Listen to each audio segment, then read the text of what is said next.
오늘 말씀의 주제는 월드 크리스천이 되자는 겁니다. 자, 이 주제를 놓고 오늘 우리 그리스도인으로서 우리 삶의 가장 근본적인 질문을 우리 성도님들께 한번 해보자 합니다. 우리는 왜 구원받았는가라는 질문입니다. 성도님들은 예수님 믿고 이 자리에 앉아 예배를 드리는 가장 큰 이유가 무엇이라고 생각하십니까? 아마도 누군가는 영원한 생명을 얻기 위해서 또는 하나님의 축복과 평안을 누리기 위해서라고 답하실 것입니다. 물론 이 모든 것은 우리가 받은 놀라운 은혜이며 특권입니다. 그러나 성경은 우리가 구원받은 목적이 단순히 개인의 행복과 구원으로 끝나지 않는다고 분명히 말씀합니다.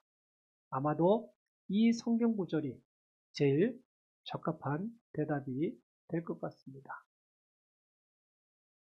그러나 너희는 택하신 족속이요 왕같은 제사장들이요 거룩한 나라요 그의 소유가 된 백성이니 이는 너희를 어두운 데서 불러내어 그의 기이한 빛에 들어가게 하시니의 아름다운 덕을 선포하게 하려 하십니다. 키샤 이어폰 좀 갖다 주실래요? 네. 하나님은 우리를 구원하시면서 5가지 신성한 목적을 부여하셨습니다. 이것이 바로 우리가 존재하는 이유이자 구원의 진정한 의미입니다. 첫째가 하나님의 기쁨을 위한 예배자가 되는 것입니다. 우리의 첫 번째 목적은 우리의 삶 전체로 하나님께 영광을 돌리는 것입니다. 이사야 43장 21절에서 이 백성은 내가 나를 위하여 지었나니 나를 찬송하게 하려 함이라 말씀합니다.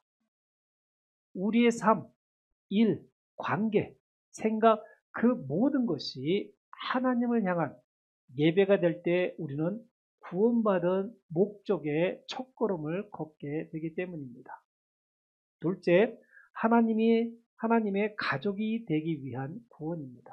에베소서 2장 19절에서 그러므로 이제부터 너희는 외인도 아니요 나그네도 아니요 오직 성도들과 동일한 시민이요 하나님의 권속이라 말씀했습니다. 우리는 하나님의 가족, 즉 교회 공동체의 일원이 되도록 구원받았다는 것입니다. 우리는 혼자 신앙생활을 하도록 창조되지 않았다는 것입니다. 서로 사랑하고 섬기며 함께 성장하는 교제와 연합 속에서 구원의 기쁨을 완성해야 하는 이유입니다. 셋째, 그리스도를 닮기 위함입니다. 로마서 8장 29절에서 하나님이 미리 하신 자들을 또한 그 아들의 형상을 본받게 하기 위하여 미리 정하셨으니 이는 그로 많은 형제 중에서 맏아들이 되게 하려 하심이라고 말씀하셨습니다. 우리는 이 땅에서 예수 그리스도의 성품과 인격을 닮아가도록 구원받은 것입니다. 구원은 시작일 뿐이라는 것입니다. 우리는 평생 동안 믿음의 훈련과 연단을 통해 그리스도를 닮아가는 성장 과정에 있기 때문입니다. 자, 넷째, 하나님을 섬기기 위함입니다. 우리는 하나님께서 주신 은사와 재능을 사용하여 다른 사람들을 섬기도록 구원받았습니다. 에베소서 2장 10절에서 우리는 그가 만드신 바라 그리스도 예수 안에서 선한 일을 위하여 지으심을 받은 자니 일은 하나님이 전에 예비하사 우리로 그 가운데서 행하게 하려 하심이라 말씀하셨습니다. 우리는 소비자가 아니라 봉사자로 지음 받았다는 것입니다. 교회 안팎에서 그리스도의 사랑을 실천하며 세상을 향해 기여하는 것이 바로 우리가 받은 구원의 목적입니다. 다섯째, 사명을 완수하기 위함입니다. 우리는 하나님이 잃어버린 영혼을 찾으시는 일에 동참하도록 구원을 받았습니다. 이것이 바로 오늘 본절에서 우리에게 주어진 지상 대명령입니다. 이 땅에서의 사명은 우리가 천국에 가면 더 이상 할 수 없는 유일한 목적입니다. 우리는 월드 크리스천으로서 복음을 전하고 제자 삼는 일에 헌신해야 하는 것입니다. 예수님께서는 이 땅에서의 사역을 마치시며 제자들에게 단 하나의 강력한 명령을 남기셨습니다. 그러므로 너희는 가서 모든 민족을 제자로 삼아 아버지와 아들과 성령의 이름으로 침례를 베풀고 내가 너희에게 분부한 모든 것을 가르쳐 지키게 하라. 볼지어다 내가 세상 끝날 때까지 너희와 항상 함께 있으리라 하시리라. 주님은 우리를 구원하시고 우리에게 영원한 삶을 주셨을 뿐만 아니라 그분께서는 우리를 사명을 위해 부르셨다는 것입니다. 우리의 사명은 이 땅에서 예수님의 사역, 즉 잃어버린 영혼을 찾고 제자를 삼는 일을 계속 이어가는 것입니다. 예수님을 믿고 따르는 우리 모두는 이 땅에 존재하는 그분의 대리자로서 이웃과 세상을 향해 나아가야 할 책임이 있습니다. 하지만 현실을 돌아보면 어떻습니까? 우리는 구원받은 이후에도 두 가지 상반된 길 중 하나를 선택하는 경향이 있습니다. 하나는 세상적 크리스천이고 다른 하나는 월드 크리스천의 길입니다. 세상적 크리스천의 길을 걷는 신앙인들은 자기 욕심만을 채우기 위해 하나님을 바라보는 신앙인을 의미합니다. 그들은 구원받았지만 자기 중심적인 신앙생활을 고집합니다. 그들은 찬양 집회나 특별 세미나에 참석하기를 좋아하지만 선교 관련 모임에서는 절대로 찾아볼 수 없고 관심조차 두지 않습니다. 그들의 기도는 본인의 필요, 축복, 그리고 행복에 초점이 맞춰져 있기 때문입니다. 그것은 나 우선적인 믿음입니다. 하나님이 어떻게 나의 삶을 더 편안하게 만들어 주실 수 있는가에 대한 신앙에 맞춰져 있기 때문입니다. 그들은 하나님의 목적보다는 자신의 목적을 이루기 위해 하나님을 이용하려 합니다. 혹시 이 모습이 나의 모습 같아 마음이 무겁고 찔리는 분이 계십니까? 저 역시도 마찬가지입니다. 그러나 괜찮습니다. 그것이 바로 오늘 우리를 향한 성령님의 초대이기 때문입니다. 절망하라고 주시는 마음이 아니라 더 넓고 영광스러운 길로 우리를 이끄시는 하나님의 부르심이기 때문입니다. 반대로 월드 크리스천의 길을 걷는 신앙인들은 섬기기 위해서 구원받았고 이 땅에 사명을 갖고 태어났다는 사실을 자각하고 있습니다. 그들은 하나님이 개인적으로 감당해야 할 임무를 주시기를 간절히 바라고 있고 하나님이 그들을 사용하신다는 사실에 매우 기뻐합니다. 월드 크리스천들은 이 땅에서 온전한 삶을 살고 있는 유일한 사람들입니다. 사람들은 그들이 변화를 만들고 있다는 사실을 알기 때문에 그들의 기쁨, 자신감, 그리고 열정은 바로 다른 사람들에게 전해집니다. 그들은 아침마다 하나님이 새로운 방법으로 자신들을 통해 일하시기를 기대하며 잠에서 깨어나곤 합니다. 성도님들은 지금 개인적인 안락함에 안주하는 세상적 크리스천입니까? 아니면 하나님의 목적을 위해 헌신하며 세상으로 나아가는 월드 크리스천입니까? 우리가 하나님께 구원받았다는 것은 단순한 안전 보장이 아닙니다. 그것은 곧 우리에게 사명의 깃발이 꽂혀 있다는 선언입니다. 그러나 많은 그리스도인이 여전히 이 깃발을 쳐다보지 않은 채 신앙생활을 나만을 위한 잔치로 착각하고 있습니다. 월드 크리스천이 되려면 우리의 내면에 근본적인 혁명이 일어나야 합니다. 이제부터 이 질문에 답하기 위해 월드 크리스천이 되기 위해 우리 안에서 반드시 일어나야만 하는 네 가지 생각의 혁명적 전환에 대해 깊이 묵상해 보겠습니다. 첫 번째 혁명은 자기 중심을 깨고 다른 사람 중심으로 사는 것입니다. 세상적 크리스천은 기도의 90%가 나에게 복을 주십시오, 나의 필요를 채워주십시오로 가득합니다. 우리는 마치 하나님을 나의 개인 비서나 소원을 들어주는 램프의 요정처럼 대하는 것입니다. 이것은 성경이 가르치는 성숙한 신앙과는 거리가 매우 먼 것입니다. 우리는 구원받는 순간부터 섬기기 위해 태어났음을 깨달아야 합니다. 이것을 깨닫지 못하면 교회에서 봉사를 자신의 자랑거리로 삼고 인정받지 못하면 교회를 분란의 소용돌이에 빠지게 만드는 원인이 됩니다. 봉사의 대가는 나중에 심판대에서 하나님께서 주시는 것이지 주변의 동료 신앙인이나 목회자가 주는 것은 결코 아닙니다. 또한 월드 크리스천은 자신의 유익이 아니라 불신자들의 영적인 필요에 초점을 맞춥니다. 사도 바울은 누구든지 자기의 유익을 구하지 말고 남의 유익을 구하라고 강력하게 권면했습니다. 월드 크리스천은 내가 무엇을 받을까를 묻기보다 이 사람이 예수님께 나오는 것을 무엇이 방해하는가를 먼저 고민하고 그 장벽을 허무는 데 시간과 에너지를 사용해야 합니다. 성숙한 그리스도인은 성숙한 자녀와 같은 것입니다. 성숙한 자녀는 이제 부모에게 받기보다 부모를 위해 무언가를 해줄 때 기쁨을 느낍니다. 이제 철진한 유아 신앙에서 벗어나 나에게서 이웃으로 시선을 돌려야 합니다. 성도님들의 기도 목록에 성도님들이 모르는 타인의 영혼이 추가될 때 성도님들의 영혼은 비로소 성숙해지기 시작할 것입니다.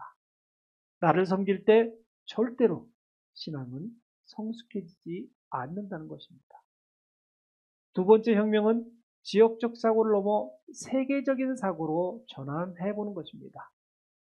혹시 성도님들의 관심사가 나의 가정과 교회, 내가 사는 도시를 벗어나지 못하고 있습니까?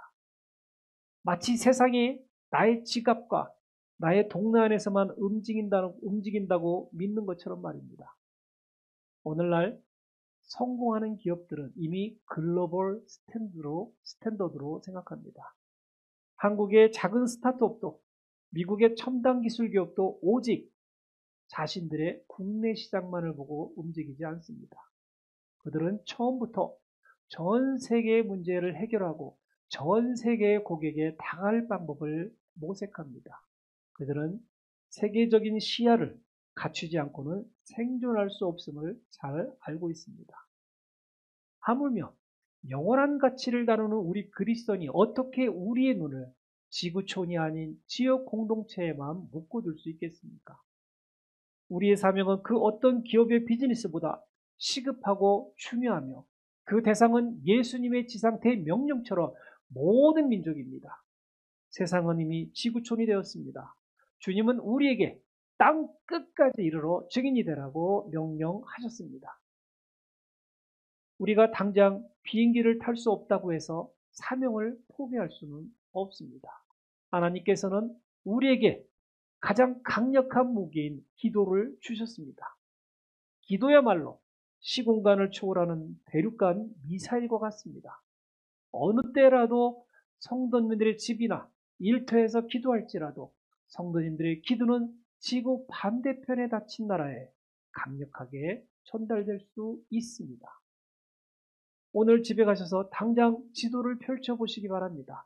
지금도 복음 없이 고통받는 나라, 핍박받는 성도들을 위해 한 나라를 선택해 기도해 보시기 바랍니다. 지금 이 순간에도 복음을 전하면 죽임을 당하는 나라도 있습니다. 기독교로 개종했다 해서 테러를 당하는 나라도 있습니다. 그런 분들을 위해 월드 크리스천은 자신의 삶뿐만 아니라 세상의 영혼들을 위해 무릎 꿇는 사람이 되어야 합니다. 성도님들의 기도가 닫힌 문을 열고 복음이 미치지 못하는 곳에 전달되도록 강력하게 하나님께서는 역사해 주실 것입니다. 세 번째 혁명은 지금 여기를 넘어 영원한 생각으로 생각의 전환을 하는 것입니다. 많은 사람들이 이 땅에서 더 높은 지위, 더 많은 재물, 더 큰 안락을 얻기 위해 인생을 불태웁니다. 우리는 이 땅의 삶이 일시적인 것임을 잊어서는 안 됩니다. 절대로 이 땅의 삶이 영원한 것이 아님을 이미 우리 성도님들 잘 알고 계실 것입니다. 성경은 우리가 주목하는 것은 보이지 아니하는 것이요 보이지 않는 것이니 보이는 것은 잠깐이요 보이지 않는 것은 영원함이라고 말씀합니다. 우리가 아무리 많은 것을 이 땅에 쌓아도 천국에는 가져갈 수 없습니다. 내가 아무리 이 땅에서 엄청난 쾌락의 경험과 약물을 통해 행복을 맛보았어도 그 체험을 결코 천국으로 가져갈 수 없습니다. 그러나 딱 하나, 사람들의 영혼은 가져갈 수 있습니다. 리 워렌 목사님은 목적 있는 삶 제38과에서 이렇게 단언했습니다. 이 땅에서 가장 큰 실수는 영원한 것을 얻기 위해서 일시적인 것을 포기하는 것이 아니라 일시적인 것을 위해 영원한 것을 포기하는 것이라고 했습니다. 우리의 시간과 재능, 물질을 영원히 지속될 가치, 곧 사람들을 구원하고 제자 삼는 일에 투자할 때 비로소 우리의 삶은 진정한 의미를 갖게 됩니다. 주님께서는 영원히 기억될 투자, 즉 영원 구원의 사명에 헌신하는 자들에게 썩지 않을 상급을 약속하셨습니다. 눈앞에 일시적인 일에 사로잡혀 영원한 사명을 놓치지 않는 우리 성도님들이 되어주시기 바랍니다. 네 번째 혁명은 변명 대신 창조적 헌신으로 생각하는 것입니다. 우리는 사명을 외면할 때마다 수많은 이유를 만들어냅니다. 나는 너무 늙었다. 나는 가진 것이 없다. 나는 특별한 부르심을 받지 못했다. 어떤 분은 영화에서 나오는 것처럼 확실하고 불가사의한 부름 받기를 원합니다. 이는 성도님들이 값이고 하나님이 을이 되는 이상한 관계가 설정되는 것입니다. 주인이 부르면 종은 따르는 것입니다. 특별한 경험이 없다고 해서 하나님께서 성도님들을 부르지 않은 것이 아닙니다. 모든 그리스도인은 이미 부르심을 받았기 때문입니다. 이 예배당에 있는 여기 계신 분들도 이미 하나님께서 지명하여 불렀다는 것입니다. 지상 대명령은 목회자나 선교사에게만 주어진 특별 임무가 아닙니다. 모든 크리스천에게 주어진 특별한 임무입니다. 그럼에도 우리는 종종 돈이 없다거나 시간이 없다는 이유를 댑니다. 그러나 요즘 시대에는 획기적인 아이디어나 사명을 향한 열정만 있다면 어느 정도 해결할 수 있는 시대가 열려 있습니다. 핵심은 아이디어와 본인의 의지와 열정입니다. 하물며 만물의 주인이신 하나님께서 성도님들의 진정한 헌신을 보시고 사명을 완수하는 데 필요한 자원과 길을 열어주시지 않으시겠습니까? 문제는 우리의 능력이 아니라 의지와 열정이라는 것을 심각하게 고민해 보아야 합니다. 하나님은 우리의 조건에 제한받지 않으시기 때문입니다. 하나님은 우리의 의지와 헌신을 원하십니다. 성도님들이 기꺼이 예 라고 대답할 때 하나님께서는 성도님들의 약점까지도 사용하셔서 사명을 완수할 수 있는 창조적이고 놀라운 방법을 열어주실 것입니다. 이제 변명이라는 무덤에서 벗어나 나는 할 수 없습니다 대신 주님이 하라시면 나는 따를 것입니다 라고 고백하며 사명의 현장으로 나아가시는 성도님들이 되시면 어떻겠습니까? 역시 이 대목에서는 아멘이 없습니다. 이제 말씀을 정리합니다. 결론의 말씀은 성도님들의 삶으로 증명해 보라는 것입니다. 핸더슨 한마음 성도님들, 월드 크리스천의 삶은 사명을 완수하기 위해 우리의 목표를 내려놓고 하나님의 계획을 받아들이는 헌신의 삶입니다. 이 네 가지 혁명의 전환점을 통해 우리의 시야가 세상 끝까지 확장되고 우리의 마음에 주님의 열정으로 불타오를 때 우리는 사람들이 거의 경험하지 못하는 하나님의 복을, 충만한 복을, 넘치는 복을 경험하게 될 것입니다. 우리는 지금 이 자리에서 명확하게 보았습니다. 구원이 우리에게 개인의 안녕을 넘어선 사명은, 그리고 월드 크리스천이 된다는 것은 이 사명을 위해 우리 내면에 네 가지의 틀을 깨부수는 혁명임을 말입니다. 월드 크리스천의 삶은 안주하는 삶이 아닙니다. 그것은 세상을 향한 영적 전쟁에 자원하는 헌신적인 삶이 되어야 합니다. 성도님들이 세상적 크리스천으로 남아있다면 성도님들의 믿음은 가장 안전하지만 가장 무의미한 상태에 머무르게 될 것입니다. 성도님들은 천국의 문턱에 서 있을지는 몰라도 주님의 역사의 현장에서는 영원히 관찰자로만 남게 될 수도 있습니다. 나의 기도 제목이 여전히 나와 나의 것에 갇혀있지 않습니까? 오늘 성도님들의 기도의 범위를 지구 끝까지 확장하시기로 결단하시기를 소망합니다. 성도님들의 시간과 재능을 영원히 사라질 유행과 임시적인 안락함에 낭비하지 마시기 바랍니다. 오늘 영원한 것에 투자하기 위해 삶의 우선순위를 완전히 바꿀 수 있기를 결단하시기를 소망합니다. 우리를 향한 하나님의 사명은 선택이 아니라 필수 상황입니다. 하나님은 성도님들의 핑계를 듣기 위해 기다리는 것이 아닙니다. 하나님은 성도님들의 자원하는 마음과 헌신적인 의지를 찾고 계십니다. 이제 변명이라는 무덤을 박차고 나와야 할 때입니다. 그리고 나는 할 수 없지만 주님이 나를 통해 하실 수 있다고 담대하게 고백할 수 있는 성도들이 되어야 합니다. 성도님들의 삶은 성경 다음으로 가장 아름다운 하나님의 이야기가 될 것입니다. 성도님들의 살아있는 신앙적 삶은 성도님들의 축복만을 위한 것이 아니라 성도님들을 통해서 세상을 구원하시는 하나님의 위대한 역사를 증언하는 것입니다. 우리 모두 이 시간 머리로만 하는 신앙에서 벗어나 삶으로 증명하는 월드 크리스천이 되기로 결단하기로 하면 어떻겠습니까? 오늘 말씀대로 변화하시는 성도님 되시기를 우리 주 예수 그리스도의 이름으로 축원드립니다. 아멘.